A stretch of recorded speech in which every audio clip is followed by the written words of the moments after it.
Andrew കാർനെഗിയുടെ അഭൂതപൂർവമായ വിജയത്തിന്റെ ഏറ്റവും മികച്ച കാരണങ്ങളിലൊന്നാണ് അദ്ദേഹം തുറന്നു പറഞ്ഞത്. കാർനെഗി തന്റെ കൂട്ടാളികളെ പരസ്യമായി പ്രശംസിച്ചു, സ്വകാര്യമായി ശാസിച്ചു. തന്റെ ശവകുടീരത്തിൽ പോലും തന്റെ സഹായികളെ പ്രശംസിക്കാൻ കാർനെഗി ആഗ്രഹിച്ചു. അദ്ദേഹം തനിക്കായി ഒരു എപ്പിറ്റാഫ് എഴുതി. തന്നേക്കാൾ മിടുക്കരായിരുന്ന മനുഷ്യരെ എങ്ങനെ കൈകാര്യം ചെയ്യണമെന്നറിയാവുന്ന ഒരാൾ ഇവിടെയുണ്ട്. മനുഷ്യരെ കൈകാര്യം ചെയ്യുന്നതിൽ ജോൺ ഡി റോക്ക്ഫെല്ലറുടെ ആദ്യ വിജയത്തിന്റെ രഹസ്യങ്ങളിലൊന്നായിരുന്നു ആത്മാർത്ഥമായ അഭിനന്ദനം. ഉദാഹരണത്തിന്, അദ്ദേഹത്തിന്റെ പങ്കാളികളിൽ ഒരാളായ എഡ്വേർഡ് ടി ബെഡ്ഫോർഡ് തെക്കേ അമേരിക്കയിലെ മോശമായ ഒരു വാങ്ങൽ മൂലം സ്ഥാപനത്തിന് $1 ദശലക്ഷം നഷ്ടം വരുത്തിയപ്പോൾ ജോണിനെ വിമർശിക്കാമായിരുന്നു. എന്നാൽ ബെഡ്ഫോർഡ് തന്റെ കഴിവിന്റെ പരമാവധി ചെയ്തിരുന്നു എന്ന് അയാൾക്കറിയാമായിരുന്നു. ആ സംഭവം ഏതായാലും അവസാനിച്ചു. അതിനാൽ റോക്ക്ഫെല്ലർ പ്രശംസിക്കാൻ എന്തെങ്കിലും കണ്ടെത്തി. നിക്ഷേപിച്ച പണത്തിന്റെ 60% ലാഭിക്കാൻ കഴിഞ്ഞതിനാൽ അദ്ദേഹം ബെഡ്ഫോർഡിനെ അഭിനന്ദിച്ചു. അത് ഗംഭീരമാണ്, റോക്ക്ഫെല്ലർ പറഞ്ഞു. എല്ലായ്പ്പോഴും ഞങ്ങൾ ഉന്നത ബിസിനസ്സുകാർ പോലും അത് നന്നായി ചെയ്യില്ല. ഒരിക്കലും സംഭവിച്ചിട്ടില്ലെന്നെനിക്കറിയാവുന്നൊരു കഥ എന്റെ ക്ലിപ്പിങ്ങുകളിലുണ്ട്. പക്ഷെ അതൊരു സത്യത്തെ ചിത്രീകരിക്കുന്നു. അതിനാൽ ഞാനത് ആവർത്തിക്കും. ഈ കഥയനുസരിച്ച് ഒരു കർഷക സ്ത്രീ ഭാരിച്ചൊരു ദിവസത്തെ ജോലിയുടെ അവസാനം തന്റെ പുരുഷന്മാർക്ക് മുന്നിൽ ഒരു വൈക്കോൽ കൂമ്പാരം വെച്ചുകൊടുത്തു. അവൾക്ക് ഭ്രാന്ത് പിടിച്ചോ എന്നവർ ദേഷ്യത്തോടെ ചോദിച്ചപ്പോൾ അവൾ മറുപടി പറഞ്ഞു, എന്തുകൊണ്ട്? നിങ്ങൾ ശ്രദ്ധിക്കുമെന്ന് എനിക്ക് എങ്ങനെ അറിയാം? കഴിഞ്ഞ 20 വർഷമായി ഞാൻ നിങ്ങൾക്കായി പാചകം ചെയ്യുന്നു. നിങ്ങൾ വെറും വൈക്കോൽ തിന്നുകയായിരുന്നില്ല എന്നറിയിക്കുന്ന ഒരു വാക്ക് അക്കാലമത്രയും ഞാൻ കേട്ടില്ല. ഒളിച്ചോടിയ ഭാര്യമാരെക്കുറിച്ച് കുറച്ചു വർഷങ്ങൾക്ക് മുമ്പൊരു പഠനം നടത്തിയതിൽ ഭാര്യമാർ ഒളിച്ചോടുന്നതിന്റെ പ്രധാന കാരണമായി കണ്ടെത്തിയത് എന്താണെന്നാണ് നിങ്ങൾ കരുതുന്നത്? അത് അഭിനന്ദനത്തിന്റെ അഭാവമായിരുന്നു. ഒളിച്ചോടിയ ഭർത്താക്കന്മാരെക്കുറിച്ചുള്ള സമാനമായൊരു പഠനം അതേ രീതിയിൽ പുറത്തുവരുമെന്ന് ഞാൻ പ്രതീക്ഷിക്കുന്നു. നാം പലപ്പോഴും നമ്മുടെ പങ്കാളിയെ വളരെ നിസ്സാരമായാണ് കാണുന്നത്. അവരെ ഒരിക്കലും അഭിനന്ദിക്കുന്നില്ല. ഞങ്ങളുടെ ഒരു ക്ലാസ്സിലെ ഒരു അംഗം തന്റെ ഭാര്യ നടത്തിയ ഒരു അഭ്യർത്ഥനയെക്കുറിച്ച് പറഞ്ഞു. അവളും അവളുടെ പള്ളിയിലെ ഒരു കൂട്ടം സ്ത്രീകളും സെൽഫ് ഇംപ്രൂവ്മെന്റ് പരിപാടിയിൽ ഏർപ്പെട്ടിരുന്നു. ഒരു മികച്ച ഭാര്യയാവാൻ അവളെ സഹായിക്കുന്ന, അവൾക്ക് ചെയ്യാനാകുമെന്ന് വിശ്വസിക്കുന്ന 6 കാര്യങ്ങൾ പട്ടികപ്പെടുത്താൻ തന്നെ സഹായിക്കാൻ അവൾ ഭർത്താവിനോട് ആവശ്യപ്പെട്ടു. അയാൾ ക്ലാസ്സിൽ ഇങ്ങനെ പറഞ്ഞു, അത്തരമൊരു അഭ്യർത്ഥന എന്നെ അത്ഭുതപ്പെടുത്തി. തുറന്നു പറയട്ടെ, അവളെ മാറ്റാൻ ആഗ്രഹിക്കുന്ന 6 കാര്യങ്ങൾ പട്ടികപ്പെടുത്തുന്നത് എനിക്ക് എളുപ്പമായിരുന്നു. അവൾക്ക് എന്നെക്കുറിച്ച് മാറ്റാൻ ആഗ്രഹിക്കുന്ന 1000 കാര്യങ്ങൾ പട്ടികപ്പെടുത്താമായിരുന്നു. പക്ഷെ ഞാനത് ചെയ്തില്ല. ഞാൻ അവളോട് പറഞ്ഞു, ഞാൻ അതിനെക്കുറിച്ച് ആലോചിച്ച് രാവിലെ ഉത്തരം നൽകാം. പിറ്റേന്ന് രാവിലെ ഞാൻ വളരെ നേരത്തെ എഴുന്നേറ്റ് ഫോറസ്റ്റിനെ വിളിച്ച് എന്റെ ഭാര്യയ്ക്ക് 6 ചുവന്ന റോസാപ്പൂക്കൾ അയച്ച് ഒരു കുറിപ്പ് നൽകി. നിങ്ങളിൽ നിന്ന് ഞാൻ മാറ്റാൻ ആഗ്രഹിക്കുന്ന 6 കാര്യങ്ങളെക്കുറിച്ച് എനിക്ക് ചിന്തിക്കാൻ കഴിയില്ല. നീ എങ്ങനെയായിരിക്കുന്നോ ഞാൻ നിന്നെ അങ്ങനെ സ്നേഹിക്കുന്നു. അന്ന് വൈകുന്നേരം ഞാൻ വീട്ടിലെത്തിയപ്പോൾ ആരാണെന്നെ വാതിൽക്കൽ അഭിവാദ്യം ചെയ്തതെന്നാണ് നിങ്ങൾ കരുതുന്നത്? അത് ശരിയാണ്, എന്റെ ഭാര്യ. അവൾ ഏതാണ്ട് കരയുന്നുണ്ടായിരുന്നു. അവൾ ആവശ്യപ്പെട്ടതുപോലെ അവളെ വിമർശിക്കാതിരുന്നതിൽ ഞാൻ അത്യധികം സന്തോഷവാനായിരുന്നുവെന്ന് പറയേണ്ടതില്ലല്ലോ.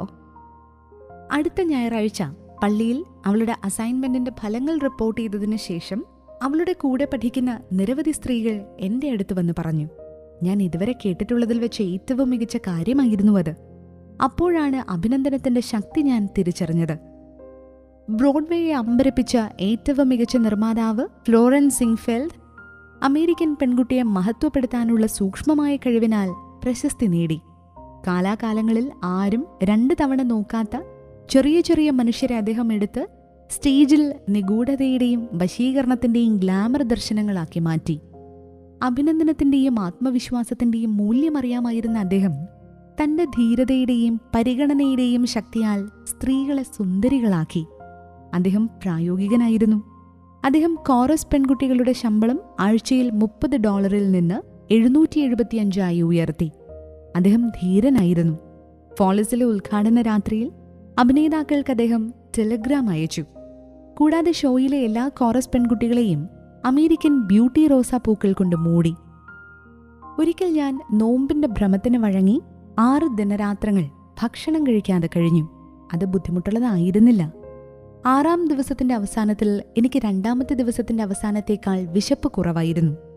എന്നിട്ടും എനിക്കറിയാം, നിങ്ങൾക്കറിയാവുന്നതുപോലെ തങ്ങളുടെ കുടുംബാംഗങ്ങളെയോ ജീവനക്കാരെയോ 6 ദിവസം ഭക്ഷണമില്ലാതെ പോകാൻ അനുവദിച്ചാൽ തങ്ങൾ വലിയ കുറ്റം ചെയ്തുവെന്ന് കരുതുന്ന ആളുകൾ, എന്നാൽ അവർ ഭക്ഷണം കഴിക്കാൻ കൊതിക്കുന്നത് പോലെ തന്നെ ആഗ്രഹിക്കുന്ന ഹൃദ്യമായ വിലമതിപ്പ് നൽകാതെ 6 ദിവസവും 6 ആഴ്ചകളും ചിലപ്പോൾ 60 വർഷവും അവരെ വിട്ടയക്കും. അക്കാലത്തെ മഹാനടന്മാരിൽ ഒരാളായ ആൽഫ്രഡ് ലന്ദ് വിയന്നയിലെ റീയൂണിയനിൽ പ്രധാന വേഷം ചെയ്തപ്പോൾ അദ്ദേഹം പറഞ്ഞു, എൻ്റെ ആത്മാഭിമാനത്തിന് പോഷണം ഇത്രയധികം ആവശ്യമില്ല. നമ്മുടെ കുട്ടികളുടെയും സുഹൃത്തുക്കളുടെയും ജോലിക്കാരുടെയും ശരീരം നമ്മൾ പോഷിപ്പിക്കുന്നു. എന്നാൽ എത്ര വിരളമായാണ് നാം അവരുടെ ആത്മാഭിമാനത്തെ പരിപോഷിപ്പിക്കുന്നത്. ഊർജം വളർത്തിയെടുക്കാൻ നമ്മൾ അവർക്ക് വറുത്ത ബീഫും ഉരുളക്കിഴങ്ങും നൽകുന്നു. പക്ഷെ പ്രഭാത നക്ഷത്രങ്ങളുടെ സംഗീതം പോലെ വർഷങ്ങളോളം അവരുടെ ഓർമ്മകളിൽ പാടുന്ന അഭിനന്ദനത്തിന്റെ ദയയുള്ള വാക്കുകൾ നൽകാൻ നമ്മൾ മറക്കുന്നു. പോൾ ഹാർവി തന്റെ റേഡിയോ പ്രക്ഷേപണങ്ങളിലൊന്നായ ദി റെസ്റ്റ് ഓഫ് ദി സ്റ്റോറിയിൽ ആത്മാർത്ഥമായ വിലമതിപ്പ് കാണിക്കുന്നത് ഒരു വ്യക്തിയുടെ ജീവിതത്തെ എങ്ങനെ മാറ്റുമെന്ന് പറയുന്നു. വർഷങ്ങൾക്ക് മുമ്പ് ഡിട്രോയിറ്റിലെ ഒരു അധ്യാപകൻ സ്റ്റീവി മോറിസിനോട് ക്ലാസ് മുറിയിൽ നഷ്ടപ്പെട്ട ഒരു എലിയെ കണ്ടെത്താൻ സഹായിക്കാൻ ആവശ്യപ്പെട്ടതായി അദ്ദേഹം റിപ്പോർട്ട് ചെയ്തു. പ്രകൃതി സ്റ്റീവിക്ക് നൽകിയ ആ മുറിയിൽ മറ്റാർക്കുമില്ലാതിരുന്ന വസ്തുതയെ ആ ടീച്ചർ അഭിനന്ദിച്ചു. അവന്റെ അന്ധമായ കണ്ണുകൾക്ക് നഷ്ടപരിഹാരമായി പ്രകൃതി സ്റ്റീവിക്ക് ശ്രദ്ധേയമായ ഒരു ജോഡി ചെവികൾ നൽകി. എന്നാൽ ഈ കഴിവുള്ള ചെവികളെ പ്രതി സ്റ്റീവിക്ക് അഭിനന്ദനം ലഭിക്കുന്നത് ഇതാദ്യമായിരുന്നു. ഇപ്പോൾ വർഷങ്ങൾക്ക് ശേഷം ഈ അഭിനന്ദന പ്രവൃത്തി ഒരു പുതിയ ജീവിതത്തിന്റെ തുടക്കമായി എന്ന് അദ്ദേഹം പറയുന്നു. അന്ന് മുതൽ അദ്ദേഹം തന്റെ കേൾവിശക്തി വികസിപ്പിക്കുകയും 70കളിലെ ജീവിതത്തിന്റെ തുടക്കമായി എന്ന് അദ്ദേഹം പറയുന്നു. 70കളിലെ മികച്ച പോപ്പ് ഗായകരിലും ഗാനരചയിതാക്കളിൽ ഒരാളായ സ്റ്റീവി വണ്ടർ എന്ന സ്റ്റേജ് നാമത്തിൽ പ്രശസ്തനായി മാറുകയും ചെയ്തു. ഈ വരികൾ വായിക്കുമ്പോൾ ചില വായനക്കാർ ഇപ്പോൾ പറയുന്നു, ഓ ഫുയേ, മുഖസ്തുതി, ബേയർ ഓയിൽ, ഞാൻ ആ സാധനം പരീക്ഷിച്ചു, ഇത് ബുദ്ധിയുള്ള ആളുകളുടെ അടുത്ത് നടക്കില്ല. തീർച്ചയായും മുഖസ്തുതി വിവേചന ബുദ്ധിയുള്ള ആളുകളുമായി വളരെ അപൂർവമായി മാത്രമേ പ്രവർത്തിക്കൂ. അത് ആഴമില്ലാത്തതും സ്വാർത്ഥവുമാണ്. ആത്മാർത്ഥതയില്ലാത്ത ഏതും പരാജയപ്പെടണം. അത് സാധാരണമായി അങ്ങനെ തന്നെ സംഭവിക്കുന്നു. പട്ടിണി കിടക്കുന്ന മനുഷ്യൻ പുല്ലും മണ്ണരയും തിന്നുന്നത് പോലെ ചിലർ വിലമതിപ്പിനായി വിശപ്പും ദാഹവും അനുഭവിക്കുന്നു എന്നത് ശരിയാണ്. വിക്ടോറിയ രാജ്ഞി പോലും മുഖസ്തുതിക്ക് അടിമയായിരുന്നു. രാജ്ഞിയുമായി ഇടപഴകുന്നതിൽ താനത് ഉപയോഗിച്ചിരുന്നുവെന്ന് പ്രധാനമന്ത്രി ബെഞ്ചമിൻ ഡിസ്രേലി സമ്മതിച്ചു. കൃത്യമായ വാക്കുകൾ ഉപയോഗിച്ചാൽ ഒരു ട്രോവൽ കൊണ്ട് അത് വിരിച്ചുവെന്നാണ് അദ്ദേഹം പറഞ്ഞത്. എന്നാൽ വിശാലമായ ബ്രിട്ടീഷ് സാമ്രാജ്യം ഭരിച്ചിരുന്ന ഏറ്റവും മിടുക്കനും കൗശലക്കാരനുമായ ഒരാളായിരുന്നു ഡിസ്രേലി. അദ്ദേഹം ഒരു പ്രതിഭയായിരുന്നു. അദ്ദേഹത്തിന് വർക്കാവുന്ന കാര്യങ്ങൾ എനിക്ക് നിങ്ങൾക്കും വർക്കാവണമെന്നില്ല. ദീർഘകാലാടിസ്ഥാനത്തിൽ മുഖസ്തുതി നിങ്ങൾക്ക് ഗുണത്തേക്കാളേറെ ദോഷം ചെയ്യും. മുഖസ്തുതി വ്യാജമാണ്. കൂടാതെ കള്ളപ്പണം പോലെ നിങ്ങളത് മറ്റൊരാൾക്ക് കൈമാറുകയാണെങ്കിൽ അതൊടുവിൽ നിങ്ങളെ കുഴപ്പത്തിലാക്കും. അഭിനന്ദനവും മുഖസ്തുതിയും തമ്മിലുള്ള വ്യത്യാസം എന്താണ്? അത് ലളിതമാണ്. ഒന്ന് ആത്മാർത്ഥതയുള്ളതും മറ്റൊന്ന് ആത്മാർത്ഥതയില്ലാത്തതുമാണ്. ഒന്ന് ഹൃദയത്തിൽ നിന്നും മറ്റേത് വായിൽ നിന്നും വരുന്നു. ഒരാൾ നിസ്വാർത്ഥനാണ്, മറ്റേത് സ്വാർത്ഥൻ. ഒന്ന് സാർവത്രികമായി പ്രശംസിക്കപ്പെടുന്നു, മറ്റൊന്ന് സാർവത്രികമായി അപലപിക്കപ്പെടുന്നു. മെക്സിക്കോ സിറ്റിയിലെ ചാപ്പുൽടെപക് കൊട്ടാരത്തിൽ മെക്സിക്കൻ ഹീറോ ജനറൽ അൽവാരോ ഒബ്രേഗന്റെ പ്രതിമ ഞാൻ അടുത്തിടെ കണ്ടു. ജനറൽ ഒബ്രഗോണിന്റെ തത്വചിന്തയിൽ നിന്നുള്ള ഈ ജ്ഞാനപൂർവമായ വാക്കുകൾ പ്രതിമയ്ക്ക് താഴെ കൊത്തിവെച്ചിട്ടുണ്ട്. നിങ്ങളെ ആക്രമിക്കുന്ന ശത്രുക്കളെ ഭയപ്പെടരുത്.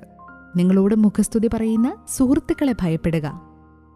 ഇല്ല ഇല്ല, ഞാൻ മുഖസ്തുതി പറയാൻ നിർദ്ദേശിക്കുന്നില്ല. അതിൽ നിന്ന് വളരെ മാറിയ ജീവിതത്തിന്റെ ഒരു പുതിയ വഴിയെക്കുറിച്ചാണ് ഞാൻ സംസാരിക്കുന്നത്. ഞാൻ ആവർത്തിക്കട്ടെ, ഒരു പുതിയ ജീവിത രീതിയെക്കുറിച്ചാണ് ഞാൻ പറയുന്നത്. ജോർജ് അഞ്ചാമൻ രാജാവ് ബക്കിംഗ്ഹാം കൊട്ടാരത്തിലെ തന്റെ ചുവരുകളിൽ 6 മാക്സിമുകളുടെ ഒരു സൈറ്റ് പ്രദർശിപ്പിച്ചിരുന്നു. ഈ മാക്സിമുകളിൽ ഒന്ന് ഇങ്ങനെ പറയുന്നു: വില കുറഞ്ഞ പ്രശംസ നൽകാനോ സ്വീകരിക്കാനോ എന്നെ പഠിപ്പിക്കരുത്. അത്രയുള്ള മുഖസ്തുതി വില കുറഞ്ഞ പ്രശംസയാണ്. ഞാൻ ഒരിക്കൽ കൂടി ആ നിർവചനം വായിച്ചു. ആവർത്തിച്ചു പറയേണ്ട ഒന്നാണ്. മുഖസ്തുതി എന്നത് മറ്റേ വ്യക്തിയോട് അവർ തങ്ങളെക്കുറിച്ച് തന്നെ എന്താണ് ചിന്തിക്കുന്നതെന്ന് കൃത്യമായി പറയുന്നതാണ്. നിങ്ങൾ ആഗ്രഹിക്കുന്ന ഭാഷ ഉപയോഗിക്കുക, റാൽഫ് വാൽഡോ എമേഴ്സൺ പറഞ്ഞു. നിങ്ങൾ എന്താണ് എന്നതല്ലാതെ നിങ്ങൾക്കൊന്നും പറയാൻ കഴിയില്ല. നമ്മൾ ചെയ്യേണ്ടത് മുഖസ്തുതി ആയിരുന്നുവെങ്കിൽ നാം എല്ലാവരും മനുഷ്യബന്ധങ്ങളിൽ വിദഗ്ധരാകുമായിരുന്നു. ചില കൃത്യമായ പ്രശ്നങ്ങളെക്കുറിച്ച് ചിന്തിക്കുന്നതൊഴികെയുള്ള സമയത്തിന്റെ 95% സാധാരണയായി നമ്മളെക്കുറിച്ച് തന്നെ ചിന്തിക്കാൻ നാം ചിലവഴിക്കുന്നു. ഇനി നമ്മളെക്കുറിച്ച് ചിന്തിക്കുന്നത് തൽക്കാലം നിർത്തി മറ്റൊരാളുടെ നല്ല കാര്യങ്ങളെക്കുറിച്ച് ചിന്തിക്കാൻ തുടങ്ങിയാൽ അത് വായിൽ നിന്ന് പുറത്തു വരുന്നതിന് മുമ്പ് തന്നെ വില കുറഞ്ഞതും വ്യാജവുമായ മുഖസ്തുതിയാണെന്ന് കണ്ടെത്തും. നമ്മുടെ ദൈനംദിന അസ്തിത്വത്തിന്റെ ഏറ്റവും അവഗണിക്കപ്പെട്ട ഗുണങ്ങളിലൊന്നാണ് അഭിനന്ദനം. എങ്ങനെയെങ്കിലും നമ്മുടെ മകനോ മകളോ ഒരു നല്ല റിപ്പോർട്ട് കാർഡ് വീട്ടിലേക്ക് കൊണ്ടുവരുമ്പോൾ അവരെ അഭിനന്ദിക്കാൻ നമ്മൾ ശ്രമിക്കുന്നില്ല. കൂടാതെ നമ്മുടെ കുട്ടികൾ ആദ്യമായി കേക്ക് ബേക്ക് ചെയ്യുന്നതിൽ വിജയിക്കുമ്പോഴോ ഒരു പക്ഷിക്കൂട് പണിയുമ്പോഴോ അവരെ പ്രോത്സാഹിപ്പിക്കുന്നതിൽ നമ്മൾ പരാജയപ്പെടുന്നു. ഇത്തരത്തിലുള്ള മാതാപിതാക്കളുടെ താല്പര്യവും അംഗീകാരവും പോലെ കുട്ടികളെ സന്തോഷിപ്പിക്കുന്ന മറ്റൊന്നില്ല. അടുത്ത തവണ നിങ്ങൾ ക്ലബിൽ ഫയലറ്റ് മിഗ്നൻ ആസ്വദിക്കുമ്പോൾ അത് മികച്ച രീതിയിൽ തയ്യാറാക്കിയിട്ടുണ്ടെന്ന് ഷെഫിനെ അറിയിക്കുക. ക്ഷീണിച്ച വിൽപ്പനക്കാരൻ നിങ്ങളോട് അസാധാരണമായ മര്യാദ കാണിക്കുമ്പോൾ ദയവായി അത് അയാളോട് തന്നെ പറയുക. ഓരോ മന്ത്രിക്കും അധ്യാപകനും പൊതുപ്രഭാഷകനും പൊതുസദസ്സുകളിൽ മുഴുവനായി നൽകിയിട്ടും പ്രേക്ഷകരിൽ നിന്നും നല്ല പ്രതികരണം ഉണ്ടാവാത്തതുകൊണ്ടുള്ള നിരുത്സാഹത്തെപ്പറ്റി അറിയാം.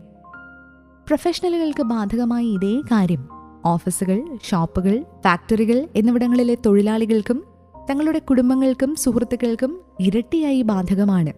നമ്മുടെ പരസ്പര ബന്ധത്തിൽ നമ്മുടെ എല്ലാ കൂട്ടാളികളും മനുഷ്യരാണെന്നും അവർക്ക് അഭിനന്ദനത്തിനുള്ള വിശപ്പുമുണ്ട് എന്ന കാര്യം നമ്മൾ ഒരിക്കലും മറക്കരുത്. എല്ലാ ആത്മാക്കളും ആസ്വദിക്കുന്ന നിയമപരമായ ടെൻഡറാണിത്. നിങ്ങളുടെ ദൈനംദിന യാത്രകളിൽ നന്ദിയുടെ ചെറിയ തീപ്പൊരികളുടെ ഒരു സൗഹൃദ പാത തുറക്കാൻ ശ്രമിക്കുക.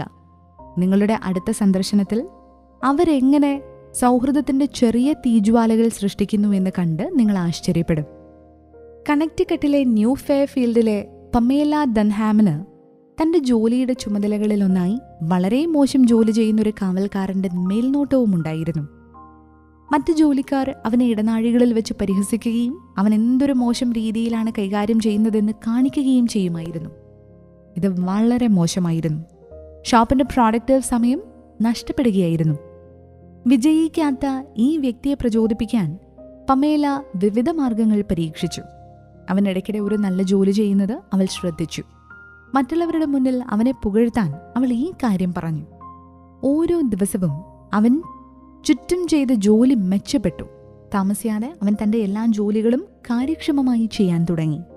ഇപ്പോൾ അവൻ മികച്ച രീതിയിൽ ജോലി ചെയ്യുന്നു. മറ്റുള്ളവർ അദ്ദേഹത്തിന് അഭിനന്ദനവും അംഗീകാരവും നൽകുന്നു. വിമർശനങ്ങളും പരിഹാസങ്ങളും പരാജയപ്പെടുന്നിടത്ത് സത്യസന്ധമായ അഭിനന്ദനത്തിന് ഫലം ലഭിച്ചു. ആളുകളെ ദ്രോഹിക്കുന്നത് അവരെ മാറ്റില്ല എന്ന് മാത്രമല്ല, അതൊരിക്കലും ശരിയുമല്ല. എല്ലാ ദിവസവും കാണാൻ വേണ്ടി എൻ്റെ കണ്ണാടിയിൽ ഞാൻ വെട്ടിയൊട്ടിച്ചു വെച്ചൊരു പഴഞ്ചൊല്ലുണ്ട്. ഒരിക്കൽ മാത്രം ഞാൻ ഈ വഴി കടന്നു പോകുന്നു. അതിനാൽ എനിക്ക് ചെയ്യാൻ കഴിയുന്ന എന്തെങ്കിലും നന്മയോ അല്ലെങ്കിൽ ഏതൊരു മനുഷ്യനോടും എനിക്ക് കാണിക്കാൻ കഴിയുന്ന ഏതെങ്കിലും ദയയോ ഞാൻ ഇപ്പോൾ തന്നെ ചെയ്യണം. ഞാനത് മാറ്റിവെക്കുകയോ അവഗണിക്കുകയോ ചെയ്യരുത്. കാരണം ഞാൻ ഇനി ഒരിക്കലും ഈ വഴി കടന്നു പോവില്ല. എമേഴ്സൺ പറഞ്ഞു, ഞാൻ കണ്ടുമുട്ടുന്ന ഓരോ മനുഷ്യനും ഒരു തരത്തിൽ എൻ്റെ മേലുദ്യോഗസ്ഥനാണ്. അതിനാൽ ഞാൻ അവനെക്കുറിച്ച് പഠിക്കുന്നു. എമേഴ്സനെ സംബന്ധിച്ചിടത്തോളം അത് ശരിയാണെങ്കിൽ നിങ്ങളെയും എന്നെയും സംബന്ധിച്ചും ഇത് 1000 മടങ്ങ് സത്യമാവാൻ സാധ്യതയില്ലേ? നമ്മുടെ നേട്ടങ്ങളെയും ആഗ്രഹങ്ങളെയും കുറിച്ച് ചിന്തിക്കുന്നത് നിർത്താം. മറ്റൊരാളുടെ നല്ല പോയിന്റുകൾ കണ്ടുപിടിക്കാൻ ശ്രമിക്കാം. അപ്പോൾ മുഖസ്തുതി മറക്കുക. സത്യസന്ധവും ആത്മാർത്ഥവുമായ അഭിനന്ദനം നൽകുക. നിങ്ങളുടെ അംഗീകാരത്തിൽ ഹൃദ്യതയും സ്തുതിയിൽ ആഡംബരവും പുലർത്തുക. ആളുകൾ നിങ്ങളുടെ വാക്കുകളെ വിലമതിക്കുകയും അവ നിധി പോലെ സൂക്ഷിക്കുകയും ജീവിതകാലം മുഴുവൻ നിങ്ങൾ അവ മറന്ന് വർഷങ്ങൾ കഴിഞ്ഞാലും അവ ആവർത്തിക്കുകയും ചെയ്യും. പ്രിൻസിപ്പിൾ 2: സത്യസന്ധവും ആത്മാർത്ഥവുമായ വിലമതിപ്പ് നൽകുക.